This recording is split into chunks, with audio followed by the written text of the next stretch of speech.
We are in the fourth part already of chapter 18 and going into chapter 19. Again, I can't do it by the chapter numbers because the story segments don't necessarily follow the numbers.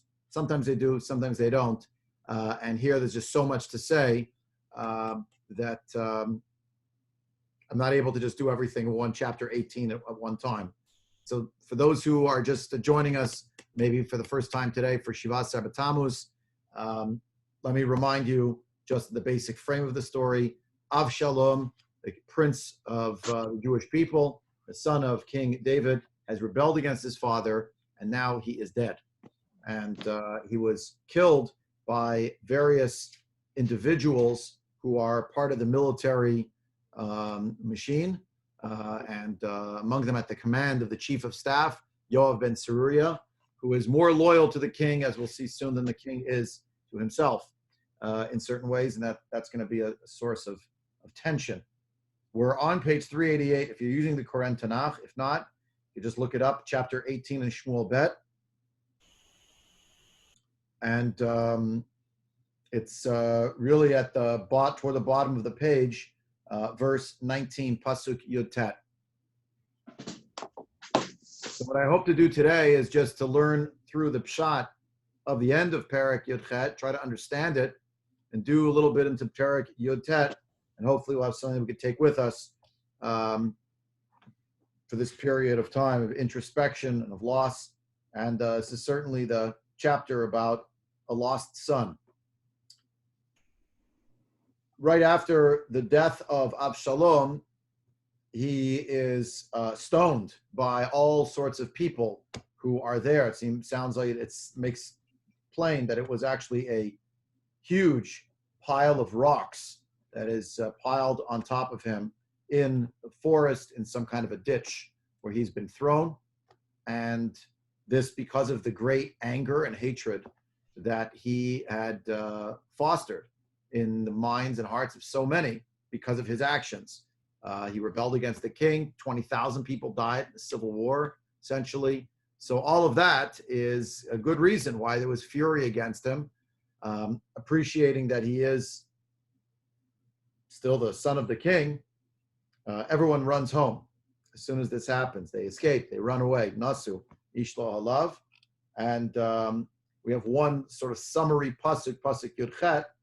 We learned already last time that Avshalom made some kind of a monument for himself in the valley of the king because he said, I have no son who will remember my name.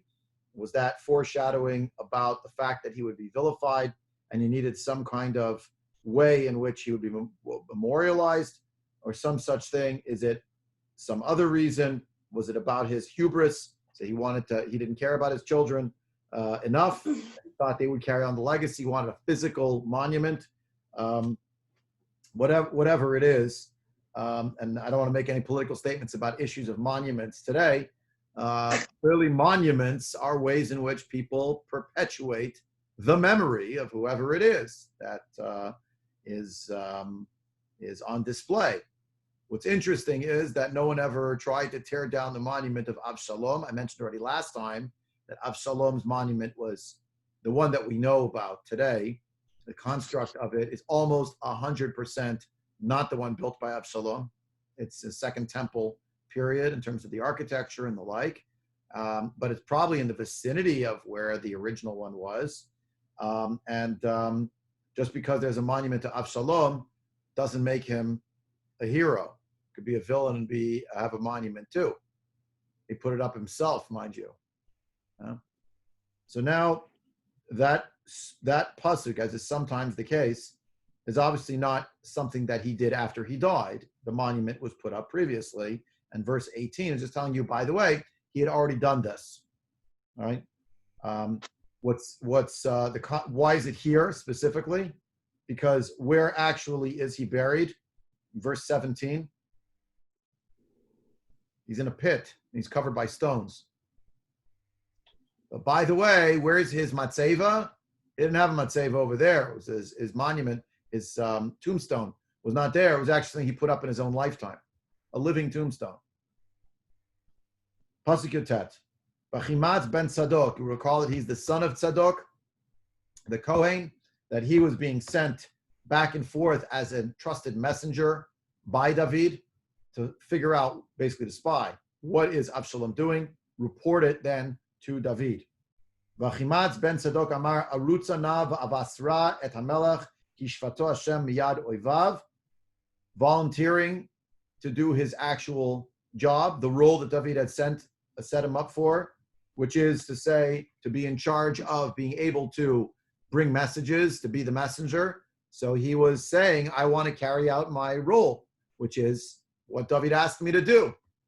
Hashem has judged him from the hand of his enemies. By the by, Pasuk Yud Chet, verse 18. What's the name of the monument? A monument in Hebrew is called a Yad, Yad Avshalom. Kishvato, verse 19, Kishvato Hashem miyad oivav.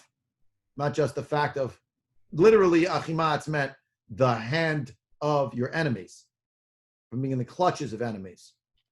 I would argue that it also means a little bit, God has judged you based on, and in terms of how people will understand the monuments of your enemies. That's not pshat. That's sort of a quote-unquote literary reading. I hope I'm not doing too much violence to the text. You understand the idea? Who's going to be the legacy in the end? It's not just who lives and who dies in the moment. It's also how the story gets told later and how the story gets reshaped later. One of the shiur, I might have mentioned this last time, forgive me for repeating it, but one of the shiurim, I don't remember now who said it exactly. Someone pointed out that throughout the Middle Ages, it's almost unheard of that anyone named their child Avshalom. It's only in the modern Zionist era that the name Avshalom came back, which is just interesting. May not be nothing else to it. I mean, people were named Yishmael. There was a Rabbi Yishmael, and there was Alexander, and all sorts of names, and there's many, many names that are either not Jewish or not necessarily of the finest person throughout history. And yet, the name Avshalom is should be particularly a vilified name. Of course, we know many lovely people named Avshalom today, but it may be related to sort of this rebirth of a connection to Eretz Yisrael and finding merit, even in those who otherwise disappoint, to put it very, very charitably. Pasuk Chaf, Yoav ben Seruya, nothing doing. You are not going to be the one to deliver the news. Vayomer lo Yoav lo ish besora ata hayom hazeh. You're not the newsman today. You will not be the messenger. Not today. I know that's your job. Find another day to do it. It can't be today. Vayom hazeh lo tevaser ki al kain ben hamelech mate. You cannot be the messenger to give the news to the king that his son is dead. Notice, now Avshalom is being called Ben Hamelech. He's the son of the king. Yoav ben Seruya, always thinking politically, recognizing you cannot be the one to go to give this news to the king. Is he concerned about shoot the messenger phenomena? Perhaps, but there may be another layer here also. Let's keep going. Vayomer Yoav lakushi lechaged lamelech asher ra'ita vayishtachu chushi liyoav vayarotz. Someone from the place of Cush, someone African. According to the Radak, this is actually a convert to Judaism for various reasons concerning time constraints and the fact that it is indeed a fast day. I won't go down this road now, but part of that word Kushi and the idea that Radak said that he was a convert to Judaism is related to the last time someone brought news of the death of someone else to David. Does anyone remember another time that someone brought news to David of someone's death and that person was killed for it? Yeah, way back with Avner, good example, but I'm thinking of someone before Avner, where everyone about the death of Shaul with the Amalekite. Yeah, and the Amalekite is called remember his name? Amaleki. He's called the Ger Amaleki. He's called the convert from Amalek. And he comes to King David and he says, I saw him, sire, ding dong, the wicked king is dead. And David says, you have it all wrong. There's nothing happy going on here. And in fact, in the end, the Ger Amaleki, who was sort of exuberant and had perhaps an ulterior motive for recompense. Again, not to belabor it and to go back there now. But the reaction of David is basically, you don't deserve to live. Yoav ben Tzeruiah says to Achimatz, you will not be the one to bring this news. Instead, a Kushi is sent who is also a ger. And Vayomer lo Yoav Kushi, you're going to go give the news. Did he consider him expendable? Don't know. But he told him, he told Achimatz ben Tzadok, you should not be the one. Now, I think, just based on the level of pshat, look at the words Achimatz says to Yoav about where he's going to run and what he's going to say when he gets there. Again, verse 19. Now you see it in a different light, I hope. I will tell the king that God has judged him, but in a positive vein, he was vindicated from the hand of his enemies. And what does Yoav say? No, that's not for you to do, because the king's son has died. He's not ultimately his enemy. He's his son, Achimatz. And if you run in and you say, sire, you've been rescued from your enemies like that, you're going to get killed. Meaning it will seem as if you haven't understood the pain that David himself is in over what happened to his son. Vayosef or Achimatz ben Tzadok v'imrol Yoav, v'hi ma arutzana, gamani, acharei akushi. Okay, but I have my job. I don't want to fail at my job. David asked me to bring him news from what's going on with Absalom. So I'll also go after the Kushi. V'yomer Yoav, lama ze'ata ratzbeni, u'lecha ein b'sura motzeit. This is not a good idea. Just stay, right? There's nothing that can come from this. V'ima arutz, v'yomer lo rutz. So he said, I want to go anyway. Okay, fine, go. But vayaratz Achimatz derech hakikar vayavor et hakushi. So the strategy that Achimatz uses in order to run is somehow better than the one used by the Kushi, and he gets there first. That wasn't the plan. The plan was Achimatz was going to come afterward, so that the initial blow of the news would come to David, at least from someone generic. And then he got there first. V'David yoshev bein shnei ha'she'arim, vayelech hatzofeh el gag hashar el hachoma, vayisad einav, vayar v'nei ish ratz levado. So as David is sitting between the two gates, there's an inner gate and an outer gate. It was between those two gates generally that the court met. The Beit Din. So he's there, he's waiting, and the scout who is on the roof of the gate, of the outer wall, lifts up his eyes. He sees a solitary figure running. Solitary figure who can't be made of a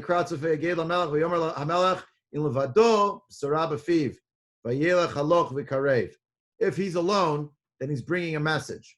Not an attack, it's a message. Okay, it's a message, but it's probably not a message of defeat, although who knows. There's a second man running.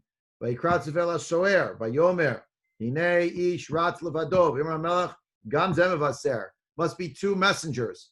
There's successive pieces of information. Okay. If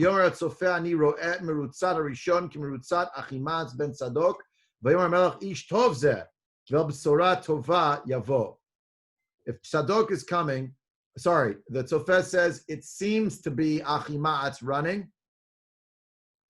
Seems to be Achimatz running. And if it's Achimatz running, the king says, oh, he's a good man. And if he's a good man, he's probably bringing good news. Let's just pause right here before we go any further. I'll get to it in a second, Karen. It's a good point, but before we get there, just what is going on with this part of the story? I'm speaking here about the lahavdol, the cinematography or the stagecraft, lahavdol. Right? You see how the camera, I'm using our parlance, but it's the description got very, very slow. exactly where David is sitting, exactly what's being seen, the back and forth conversation between them. There's a building sense of expectancy.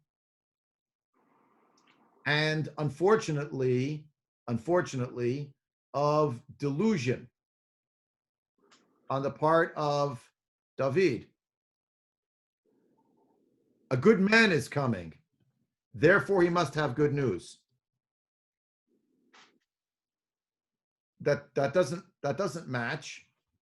Good men speak about very terrible news all the time, and vice versa.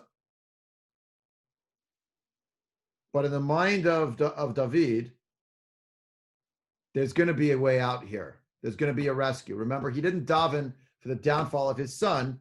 He just davened that Achitophel's counsel would be upended. It was. I really love what you just wrote in, Karen. I think everyone could see it on their screen, but if you're on the phone, let's repeat it. Didn't Absalom sit at the gates? Could David have been waiting for him to return there? Yes. Remember that when Absalom sat at the gate, it was to interpose himself between the people and the king.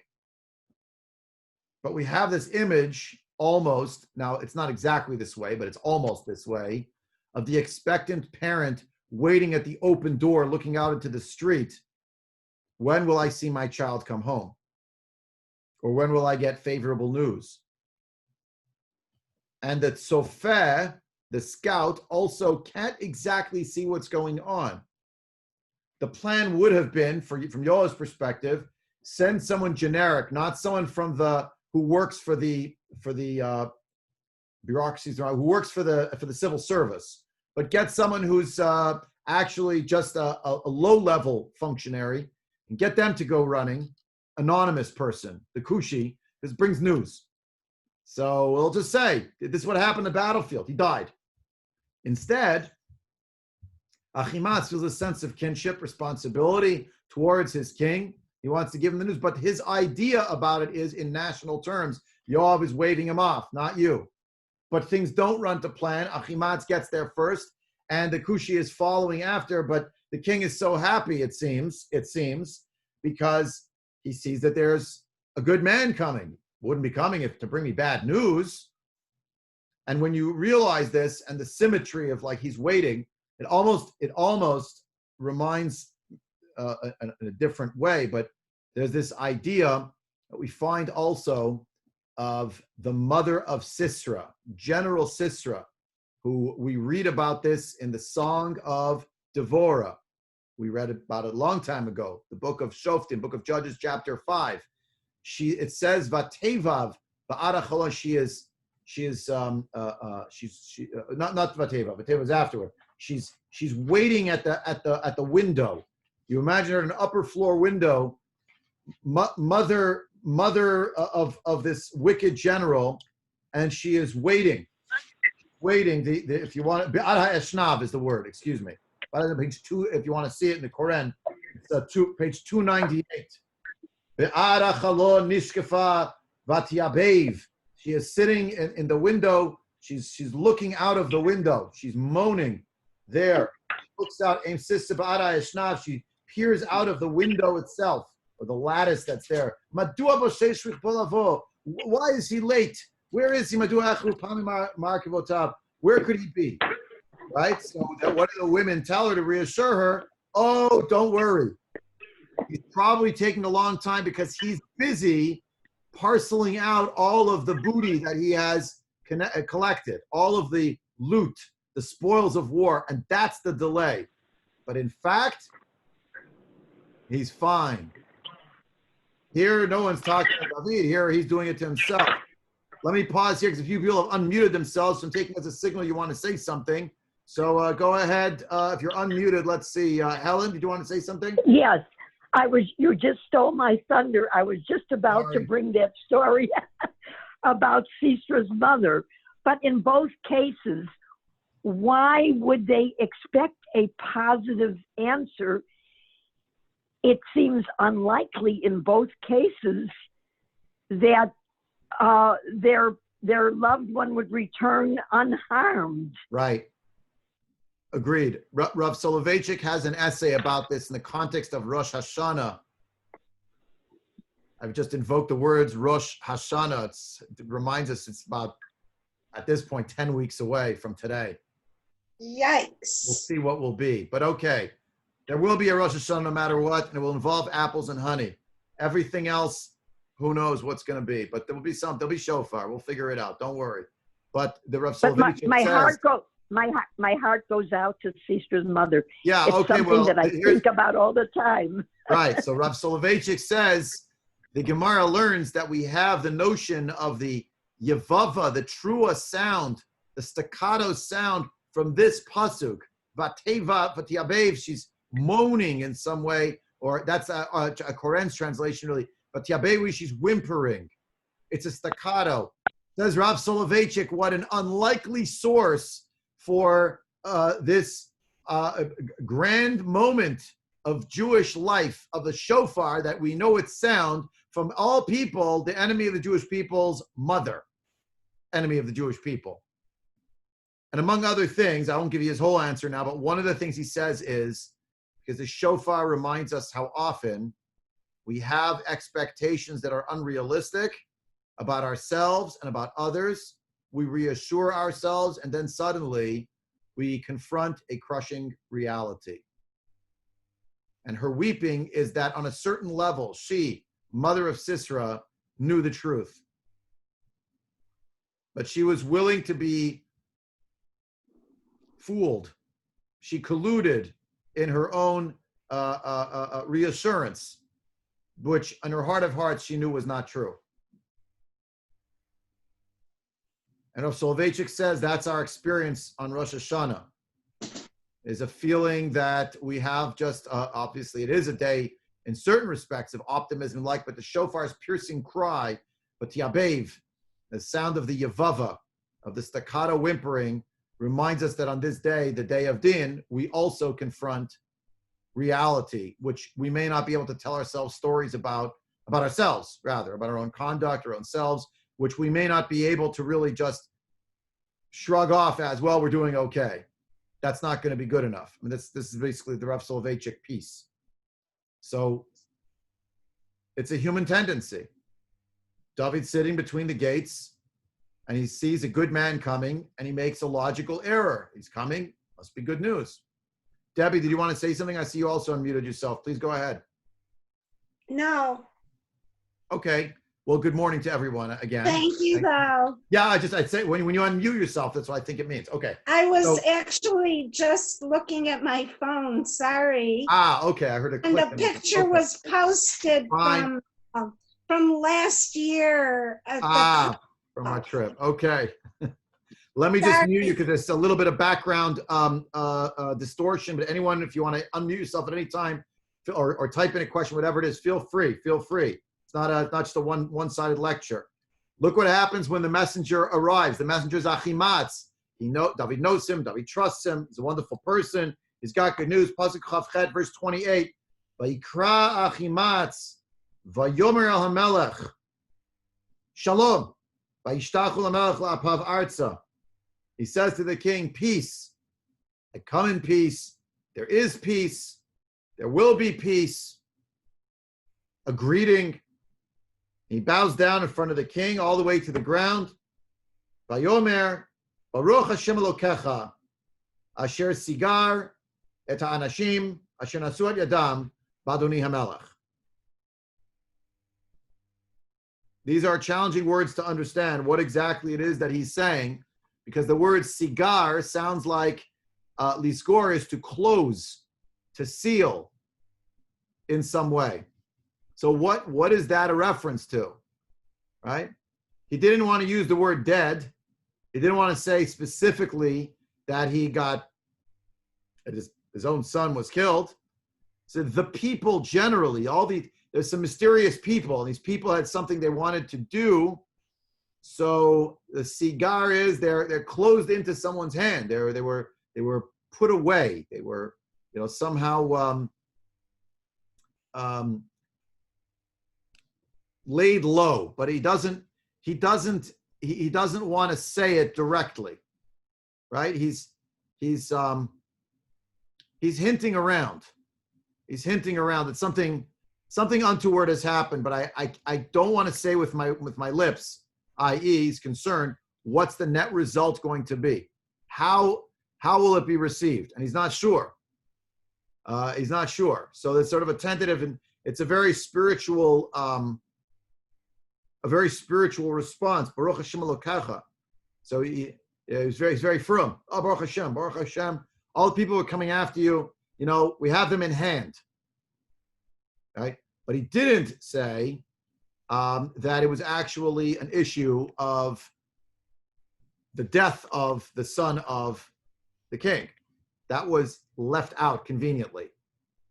Follow? This is an important thing to consider. That there was some way in which he just couldn't say the word. It didn't want to come out of his lips. Even though he realized that's really what he's trying to say, but he figured he'd sort of soften it, and in trying to soften it, he actually didn't say it at all. Here's the Malbim. The Malbim says, Lama tafas, this question is, Lama tafas lashon acher lo al lashon shezachar b'pasuk yud tet. How come he didn't actually use this language? Right? And as the language of the Kushi will be shortly. What did he say? So says the Malbim, Baruch Hashem Elokecha, Achimatz v'nishmar, he held himself back, but v'lo amar b'lashon sheratzah lahagid. He didn't say it in the way he wanted to say it. He just wanted the hint that Avshalom was dead. So he said he enclosed it. The servants of David have conquered the enemies. And so we should just thank God about it. He told them basically we're benching Gomel. Now look with me at the next pasuk. Pasuk Chavtet. Vayomer HaMelech. What does the king say? I don't care about those people. I don't care about 20,000 people. I don't care about any of that. I have one question for you. Shalom lanar Avshalom.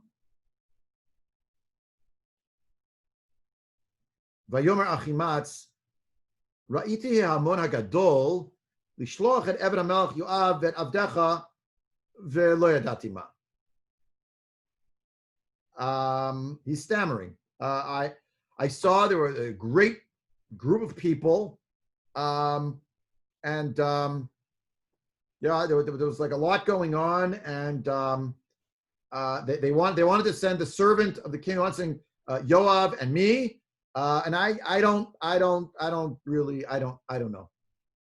Ask the Malbim. Wait a second. He lied? He was asked a direct question by the king. He knows the truth. He lied? Right? And also he said Shalom Lanar, and afterward he said, right, Ha Shalom. If you look here, you're going to see it in a minute how it goes. It's incredibly tragic. But let's just I'll say it first. The first things first.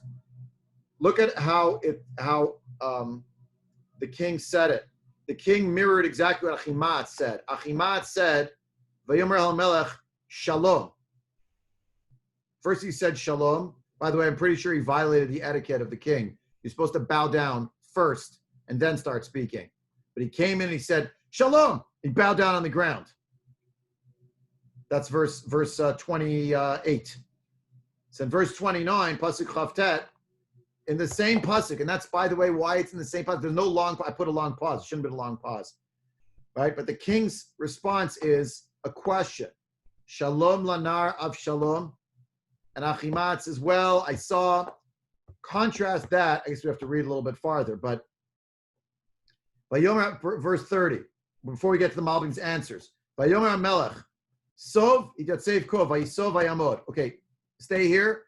Don't move. Just turn around. Just stay here because someone else is coming. V'nei HaKushiba. V'yomer HaKushi. Yitbaser Adonai HaMelech. What's the news? My king, by the way, he doesn't bow down. He doesn't know anything about etiquette. He doesn't do anything. It comes right in, right? Incoming. And what does he say? Kishvatecha Hashem hayom miyad kol hakamim alecha. This is a variation. These words. God has judged you today from the hand of all those who arise against you. What's that a variation of? Turn back one page. Verse 19. Kishvato Hashem miyad oivav. That's actually what the Kushi just kind of said. He just said it. The notion of being judged in a favorable way from the hand of those who arose against you or rise against you. Now look at verse 32. Again, what's the question? Only one question. Vayomer HaMelech El HaKushi. There's that hey. Hashalom lanar le'Avshalom. Is there peace for the boy Avshalom? The nar means the son, the lad, the young one. Vayomer HaKushi. Yuchanar oy ve'adoni HaMelech v'cho asher kramu alecha l'ra'ah. What's the answer? He suffered the same fate as everybody else. Got the message. And may it be for him what happened to the other people who tried to mess with the king. In these words here, now David gets the answer. Originally, he didn't necessarily have the answer. Now look with me at the Malbim. It's on the screen in front of Ra'iti Hamon. I saw the masses. It could be that he was telling the truth. At the moment they found out that Avshalom was dead, they thought it was good news. It could be that initially they came to the chief of staff and to Achimatz, the courier, and said to both of them, go right now. He's going to be so happy. And specifically Yoav, because he's the one who killed him, sort of. Remember, Yoav told others to do it. Yoav then did part of it, and he called 10 to go do the rest of it. When Achimatz came and he saw there was a multitude converging on Yoav, he didn't know what it was about. And therefore, he just blurted out, I'll go. And Yoav said to him, no, not you. So he told him, okay, I said, I'm not going, you won't go, because this will be very bad for the king. And therefore, he started off by saying, this is what I did. I'm not I couldn't be the one to go. I simply couldn't be the one to go because I was told not to go, right? I was told that this would not be something that I would be allowed to do. And so I didn't go. Except I couldn't help myself, so I came, but I don't really have the answer. Now, in the first statement, Shalom lanar le'Avshalom, doesn't say ha-shalom. When you add a hey in front of a word, sometimes in Hebrew, when it's a phrase, it makes it into a question. So if you look at verse 29, on the level of Pshat, you could read it as Vayomer HaMelech Shalom lanar le'Avshalom. Right? Question mark. But in the sense of, I'm just confirming, but Avshalom's okay, correct? And the answer is, I don't know. I didn't see.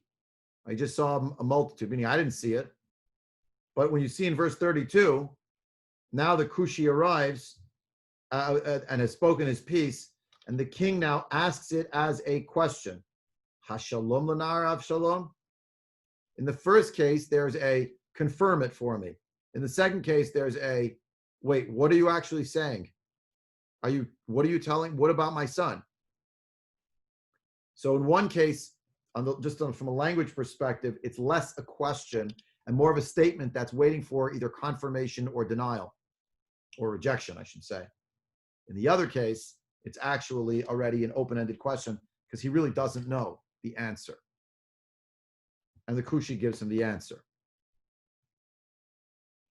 Again, no idea how these numbers get made up. It has to do with polemics against Klal Yisrael. Chapter 19 is not a new chapter. It's 1 second later, maybe 30 seconds later. Vayirgaz hamelech vayal aliyat hashar vayevk. V'cho amar belechto, b'ni Avshalom, b'ni Avshalom, mi'itein muti ani tachtecha, Avshalom b'ni. So the king is beside himself. The shock has hit. And he goes up to the top of the gate. So he's in a fairly public place, weeping. And as he's going, he's repeating again, my son Avshalom, my son Avshalom. Would that someone would put me and make me dead in your stead. Avshalom, my son, my son. Now, Vayugad Yoav. Yoav finds out. They tell the Yoav, which means Yoav's still on the battlefield near Machanaim or Yar Ephraim area. King David is crying about Avshalom.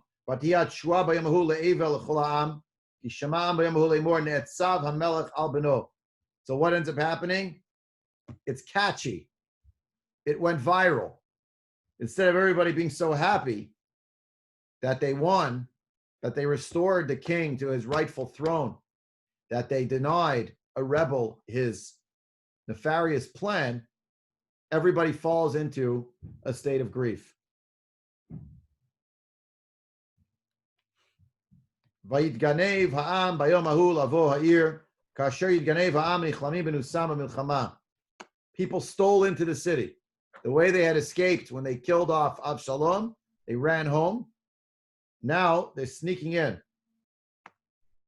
Va'melech la'at et panav, va'yizak ha'melech kol gadol. Bini, Avshalom, Avshalom, Bini, Vini. And then, the king is covering over his face, but he's still screaming. They can see him wailing very publicly over the death of Avshalom. So there's much to say here. First of all, on the level of pshat, I think it's heartbreaking to see such a thing. Absolutely heartbreaking. That's the first thing. Notice now that there's no Melech and Avshalom, but it's Bini Avshalom. He's calling out to his son, who now he refers to as his son. Go back and see when there was the conversations earlier when the son wanted to go out to do different things, whether or not it uses the expression of calling him his son. When they were estranged for 3 years, didn't speak, and the king Avshalom was pushing to have an opportunity to go be in the court of the king. So it doesn't mention that it was a father-son relationship, not very much. If you look back at the end of chapter 14, that's what I'm referring to, where it says that Avshalom comes in before the king, he bows down before him, and the king kisses Avshalom. Done. Doesn't call him his son. Further along in the same page, really, when Avshalom comes to the king, verse 7 in chapter 15, verse 7, comes to the king, I want to go and I want to fulfill my vow. So Avshalom comes to the king. Then it's the king said to him, Lech b'shalom, and so on and so on and so forth. Right? Now, when the rebellion starts, so David tries to tell the people. It's actually on the previous page, verse 4. Do whatever you're going to do, but verse 5, don't go after the lad Avshalom, the Nar Avshalom. He doesn't call him Avshalom Bini, but he still is referring to Avshalom that way. Shelley, thank you for pointing out. David is mourning Avshalom against Bathsheba, mourning Uriah. One result, the other. Yes, we're about to get into that. Hold the line on that thought. We're about to come there. But you see that the relationship, attenuated relationship, if you will, of what happens with Avshalom. By the way, just verse 12 on page 388. It's chapter 18, verse 12. It refers to Avshalom as Banar be'Avshalom. Here sounds to me like it's more derisive. He's a nar. Hold on, you're calling him the lad. Some lad. He just made a rebellion against the king. He marshaled all sorts of thousands of troops from across the nation. Right? But there still is this idea that he's referred to that way. And even as the king, verse 29, and again in verse 32, refers to Shalom. It's the Melech saying HaShalom or Shalom Lanar LaAvshalom. But now, finally, the emotion bursts, the dam bursts, and an aggrieved David is screaming about his son. B'ni Avshalom. The Gemara in Masechet Sota, I put it here on the page, tells us that there was another dynamic of what was going on, which we'll need to understand on a deeper level. The Gemara Masechet Sota, very painful Gemara, describes the pasuk, and as he's going, that he's saying Avshalom, Avshalom, Avshalom, Avshalom, that he covered his face. He said again, B'ni Avshalom, Avshalom, B'ni, B'ni. Hane Timnaya B'ni Lama. Why did he say 8 times over the word my boy, my son? 7 times, the Aske Mishiva Medure Gehenim.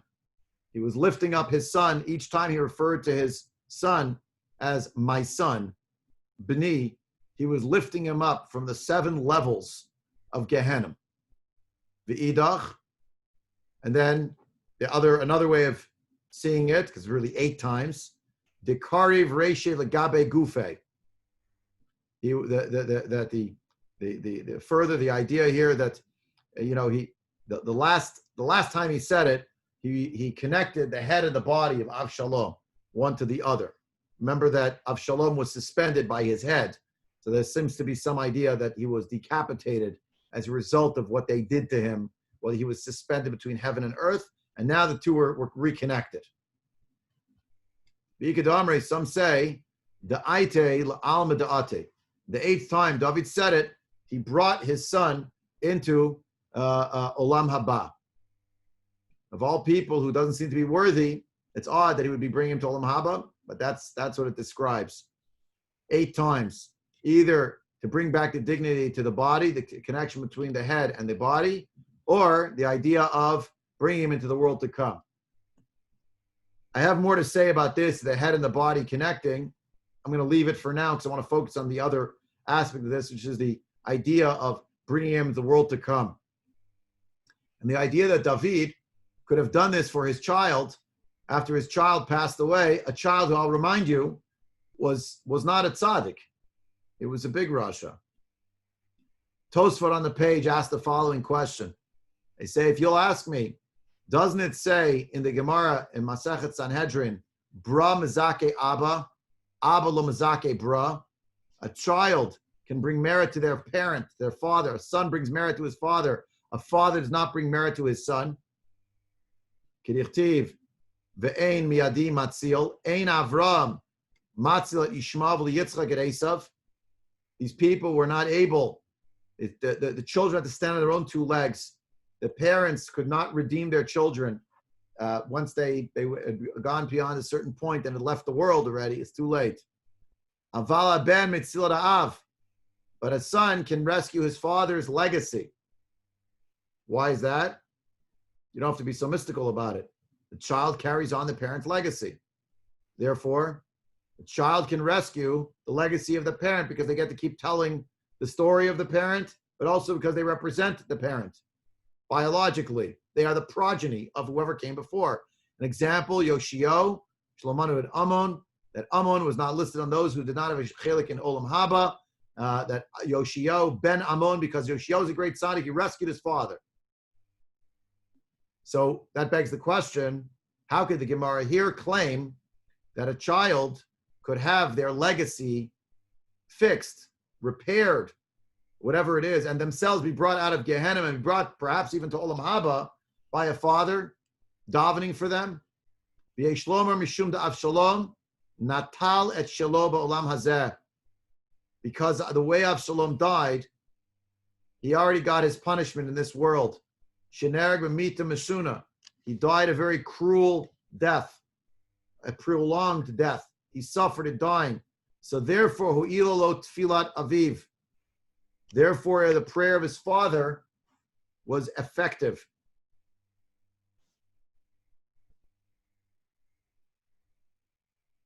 Further idea. I'll go to this one. You can't see the whole thing with Yoakim, it's too much. Inam, another answer, Matzi Lememar, Hadamar Abba Lemazake Bra, Hani Mishum Kavod Ha'av. The reason why we say a father cannot be married to his child is because it's a degradation of the honor of the father. Ein monin milimnoto imrishayim below tefillah. So therefore, we don't.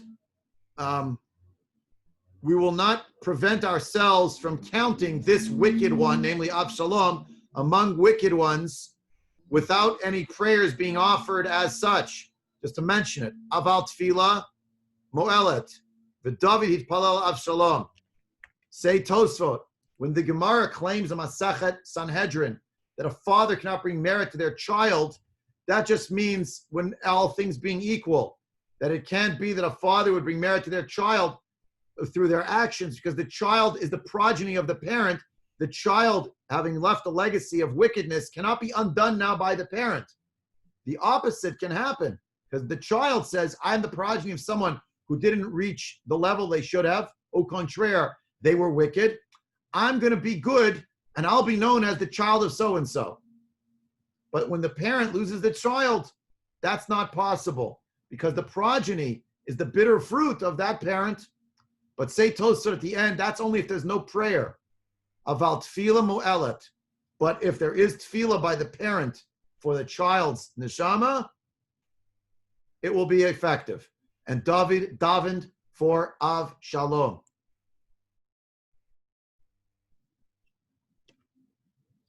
The Maharsha, another view of this same idea, same kind of question. Same kind of question. The question, he says, is the reason why the Gemara comes up with this is, it doesn't really make sense. So he went up to the top of a gate. He went up to a gate. He went vayal al aliyat hashar. Pshat, he went up to the top of the gate. I explained it in the level of pshat. He was doing this. He was making a public display of his grief for his child. However, the Maharsha says, yeah, but so what? What if, tell me exactly where he walked. Say he went out into the street and he did it. Say he cried it out loud and everybody heard it. We have to know where he's standing? Valkain darshu bevayal aliyat means kaya Avshalom. He went up to the gates is not about David. But the Gemara is saying who's going up to the gates? It's Avshalom rising through the gates of Gehenna to Olam Haba. Da'idei shamar David hane b'ni he'elau to aviv. His father raised him up through his words. Ad Shara Elyon, the Medura HaGehenim, to the upper chamber of Gehenna. Ve'inyan design pa'im shamar b'ni he'eleu rotzalomer afagav da'aba lamazake bra. What does it mean that he raised him up? Even though a father cannot bring merit to their child, as it says in Perek Chelek, and as Tosfot wrote over here and quoted it. No, here's how you should read it. And now we're back to, this is Shelley's piece here, I think. Kevan demase bat sheva garmalo. On account of the fact that, why is Avshalom dead? How does David understand the death of Avshalom? David understands it as he died because of something I did.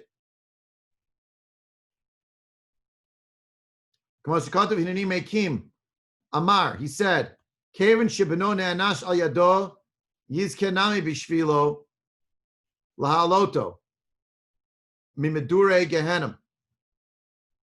Since my child was punished on account of my actions, I mean, not directly, right? Avshalom died for his own reasons. But the reality is, it is so terrible, and it's so terrible because of the reality of how I acted that caused this whole cascading effect. And therefore, he cried out, would that I be killed. I should really be the one dead in your stead. Why did he say that? Pshat, he didn't want to live anymore. He would have traded his life for the life of his son. But the Maharsha says it's more than that. My sin caused this to happen to him. And I have to live now with the guilt that my son is dead, actually because of the chait that I did of the sin with David and Bathsheba. Shelley pointed out, I'm reading it out loud, maybe it's acknowledging that the parent's actions may have an effect that caused the child to do what he did. The parent is doing tshuva. Absolutely. Perfect. Beautiful formulation. I just saw it right now. Perfect formulation. That's exactly it. And so Tosfot say, right, two answers. One, the fact that Avshalom died as badly as he did, as terribly, as horribly as he did, so the prayer of his father worked, even though really a parent cannot bring merit to their child posthumously when the child has left the world before the parent, because the parent does not represent the child represents the parent's legacy. But tefillah, and that's answer number one. But since Avshalom died so terribly, an exception was made. Answer number two, prayer works. And if David will daven over Avshalom, he can rescue him. That's the power of tefillah, even though by rights, it shouldn't really work, but it works. Marsha, the reason why this works is because David recognizes he's dead because of me. And therefore, because of the causal links that brought us to this terrible, terrible moment, I will do whatever I can to raise him out of Gehenna. And I will do it in this way, davening. The Beit Yosef quotes the name of the Rokeach in the Siman related to Yom Kippur and to Yizkor. The Rokeach writes, the fact that we give tzedakah because of the dead people, by the main thing about Yizkor is that tzedakah. There you have it from the Rishonim. The main point is you give tzedakah in memory of the one who passed away. The recitation of Yizkor is important. It's secondary. The main thing is you give tzedakah on Yom Kippur. Why? Because it describes that on Yom Kippur, there will be an atonement. And right after that, in Parshat Kitisa, if you know your Bible, so it's Tetzava, the end, and the beginning of Kitisa, it says everyone should give a kapara for their soul to Hashem. So, Umamu'il Lameit, She'achayim Notein Tzedakah Ba'avuro, El Hashem Bochim Libor HaChaim Ve'Ametim, Im Oto Hameit B'Chayim, Hayanotein Tzedakah. So, the point is, the people who represent the people who have passed away, when they give tzedakah, HaKadosh Baruch Hu is, as it were, judging everybody. And he's saying the person who died, if they would have been alive, they would have given the tzedakah themselves. Therefore, the funds given in the name of the person who died perpetuates the legacy of the one who has died, even after the fact. If the person was poor, Achliu B'tov Einotein, he would have given, even if the person who, the one who died was poor, it doesn't matter. He would have given if he could. Because the living is permitted to request that there should be a lightening of the judgment of those who have died. And what's the example? Kedavid al Avshalom. Right? So, and another example is Rabbi Yochanan about Acher. Okay? Yeah, if you gave stam for a rasha, not going to be good enough, right? But we give lichvod hametim shtzikim malitzim al tzedzeim, because righteous people will actually try to advocate for their descendants. This is the root of the notion of the recitation of Kaddish. There's a piece here that's from a medrash called the Otiot Rabbi Akiva, but this is one of the main places. And this is one of the main ideas that a person may daven even after a child, lo aleinu. David HaMelech confronts now, at this crushing moment, his lost son. And the repetition again and again, my son, my son, my son, is not only to others, but also to himself and also towards HaKadosh Baruch Hu. When everything else is swept away in the whole conflict of Avshalom against the king of the Jewish people, when everything is done, my son has died. And in that death is wrapped up all of the circumstances that brought us here. Avshalom only rebelled after he killed Amnon, which is after the rape of Tamar, which is after the death of my son, the baby. The story of David and Bathsheba, which is after what happened in terms of the nevuah of the prophet telling me what's going to happen, which is a result of my own sins. So this is true when the child is, God forbid, a ne'er-do-well, is wicked, is a rasha. But when the child is not a Rasha, Lo Aleinu, the child is not, can't really understand what's happened over here. So a Kal Vachomer, Al Chad Kama V'Kama, all the more so, obvious, that one can daven for them. And from here, this is the idea with regard to Yizkar, extending beyond parents. And this is the idea of Kaddish as well, extending beyond parents. There's much more here halachically, but it's a fast day, so I'm being mitzamtzem, just telling it to you sort of briefly with just a few of the Rishonim and Achronim to consider. But at this moment, it's incredibly tragic. But also we see David HaMelech in this moment prayerful, meaning this is, according to the Gemara, this is his tefillah. And what's the tefillah? He didn't deserve this. And he doesn't deserve the fate that he has in the other world. And I understand that it's true that he did terrible things. And it's true 20,000 people are dead, but I'm still someone's father. So we'll stop here for today. But I hope that when we've learned this section, there's more to come, obviously. If you've read ahead, you know there's a whole political piece here, what's going to happen next, which next week we will not have a shiur. We'll resume in 2 weeks. We'll be back with this. We'll learn again in 2 weeks on Thursday. But I hope one thing you took from this is the summation as it pertains to the period of time we're entering now, is that whatever the chata'im, whatever the sins that caused all of this tragedy, when all was said and done, David HaMelech did not turn around and say, he got his just desserts.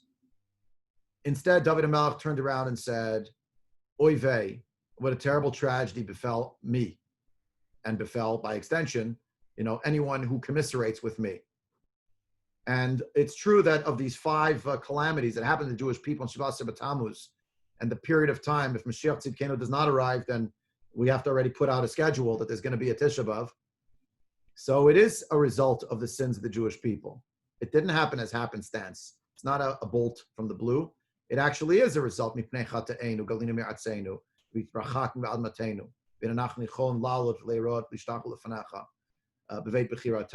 We understand that this is a result of what we did. Nonetheless, the idea that we could feel a sense of kinship and co-fraternity and pain over a loss without getting into all of the layers of it necessarily. In our case, unlike the case of David HaMelech, or actually like the case of David HaMelech, at least in the rendering of the Maharsha, there is a tshuva process. And that's what Shelley wrote so beautifully, the parent is doing tshuva. So we're the children and the descendant of the people who lived through the exiles, more than one. And we also need to take this opportunity to think about ways of introspection and tshuva in this period of time during the 3 weeks, from Shivas B'Tammuz through to the period of Tisha B'Av. And that's a tshuva in a baleful sense against the backdrop of terrible loss of lost sons and daughters of the Jewish people. And then from there, we climb till the period of Yom Noraim, which is also a period of time of that sense of introspection, but of course, without the mournful dimensions of it at that point. Anyway, that's all we have time for today. Thank you all for joining. For those who are fasting today, an easy fast on one level from the physical perspective, but it should be a meaningful fast, which means it should not be such an easy fast from the perspective of the psychological components thereof, of the moment that we are in, and the moments that lie ahead, that call us to thinking and to grieving, and hopefully also to action of tshuva shlema v'amitit. Ad kan for today.